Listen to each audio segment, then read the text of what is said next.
En ce début de mois de janvier, le président de la République, le gouvernement, la majorité parlementaire La République En Marche comptaient que le mouvement des Gilets jaunes se soit éteint pendant les fêtes de fin d'année. C'est le contraire qui s'est produit. Dès lors, une situation nouvelle existe dans notre pays. Et il faut y répondre par des propositions nouvelles et bien comprendre qu'il n'y a pas d'ordre public juste. Il n'y a pas d'ordre public possible sans justice sociale dans le pays. C'est le contraire qu'a choisi le gouvernement. Il voudrait incarner le parti de l'ordre. Pour cela, il lance une campagne d'affolement, d'exagération, de mise en scène d'images qui donneraient l'impression que le pays est en guerre civile. Mais ce n'est pas le cas. Il me semble au contraire qu'au niveau de tension où nous sommes, tous ceux qui ont de l'autorité doivent travailler à faire en sorte que celle-ci n'aille pas plus loin. Je suis stupéfait de voir comment les responsables politiques de la majorité gouvernementale et leur opposition de confort, au contraire, jettent de l'huile sur le feu. Le président de la République qui parle de foule haineuse à propos des manifestants. Le Premier ministre qui annonce qu'il va dorénavant traiter tout le monde comme les supporters de football indélicats. Tous ces gens qui interviennent à longueur d'antenne pour exiger de nous que nous condamnions des violences qu'eux-mêmes encouragent et face auxquelles eux-mêmes ont une indifférence absolument incroyable à l'égard des victimes qu'elle occasionne. J'ai proposé par exemple une minute de silence à l'Assemblée nationale à la mémoire des morts et des blessés de cette mobilisation sociale. Je crois que c'est le plus grand nombre qu'on ait jamais vu dans notre histoire depuis plus de 50 ans. Eh bien, au lieu de chercher l'apaisement, c'est l'inverse. Le gouvernement, La République En Marche, veut passer en force et traiter dorénavant tous ceux qui ne sont pas de leur avis comme des délinquants, et en nous demandant, à nous responsables politiques, de nous aligner et d'aboyer en cadence avec eux. Je condamne leur utilisation politicienne de la peur et des troubles pour se présenter comme le parti de l'ordre. Je m'inquiète des exagérations auxquelles les uns et les autres dans cette majorité se livrent. Écoutez ce que disait hier sur une radio classique, l'ancien ministre de l'Éducation nationale, M. Ferry.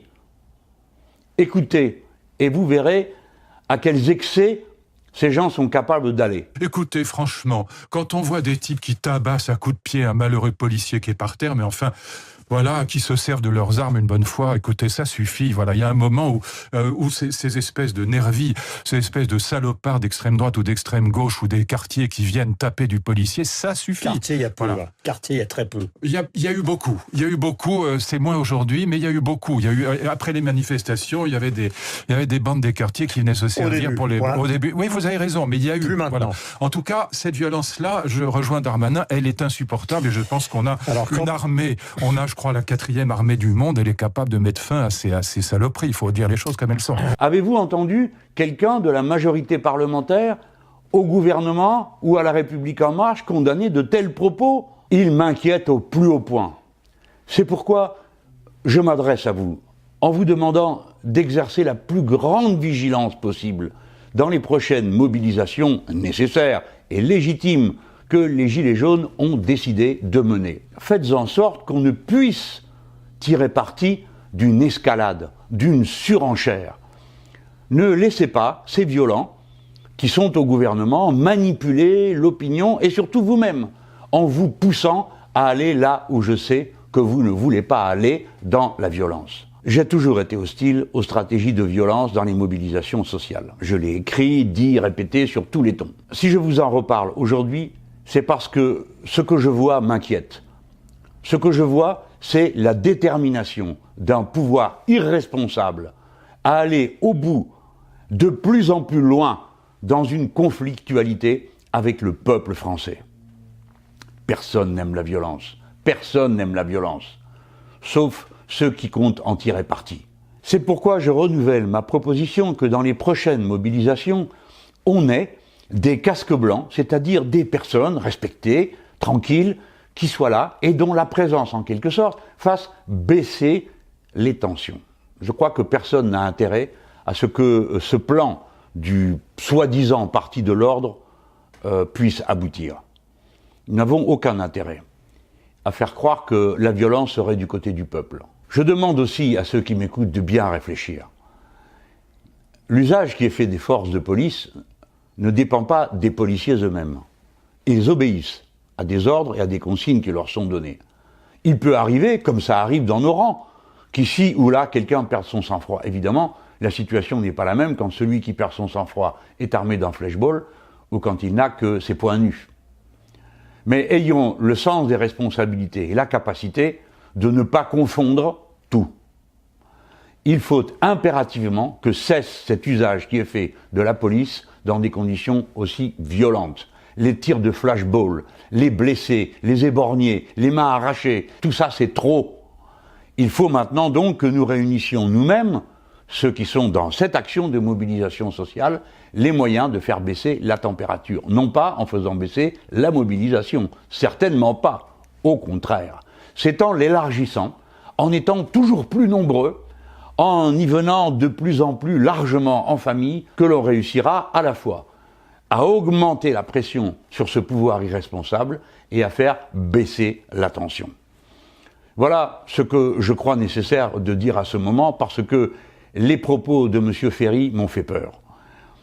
Les injonctions de toutes sortes que j'entends contre les uns, contre les autres, où nous sommes sommés d'aller dire ceci ou dire cela pour complaire à nos maîtres les puissants, tout cela crée une ambiance détestable.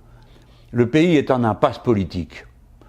Et la parole de ceux qui ont l'autorité, plus elle est utilisée en vain et pour rien, comme ça a été le cas à la fois pour les vœux du président de la République et pour les propos du Premier ministre, plus l'autorité se dilue et perd son sens. Dans une République, l'ordre fonctionne avec la justice sociale. Dans une République, l'ordre fonctionne parce qu'il y a un consentement à l'ordre. Telle est la caractéristique de l'ordre en démocratie. Personne n'a rien à gagner à un déploiement permanent de forces hebdomadaires comme celui que l'on voit, et même maintenant à en être à invoquer l'intervention de l'armée. Où va-t-on? C'est pourquoi, je le répète, c'est en comptant sur la capacité de mobilisation la plus large qu'on obtiendra les résultats les plus tranquilles. Je conclus. Le pire, selon moi, serait qu'on finisse par penser que c'est par la répression qu'aura été réglé le nombre des problèmes que le peuple a soulevés, et toutes les questions sociales qu'il a mis sur la table, et toutes les questions sur le fonctionnement démocratique du pays. Il est essentiel pour la France que le dernier mot revienne au peuple. Et pour cela, nous devons en réunir les conditions. C'est pourquoi j'appelle tous ceux qui m'entendent à se tenir à la disposition des Gilets jaunes et à les aider, en respectant évidemment l'indépendance et l'autonomie de leur choix de décision. Nous devons être là pour aider, participer, nous impliquer, parce qu'au fond, nous sommes tous des citoyens, je le rappelle. Et d'une certaine façon, il y a en France autant de gilets jaunes que de sujets de mécontentement.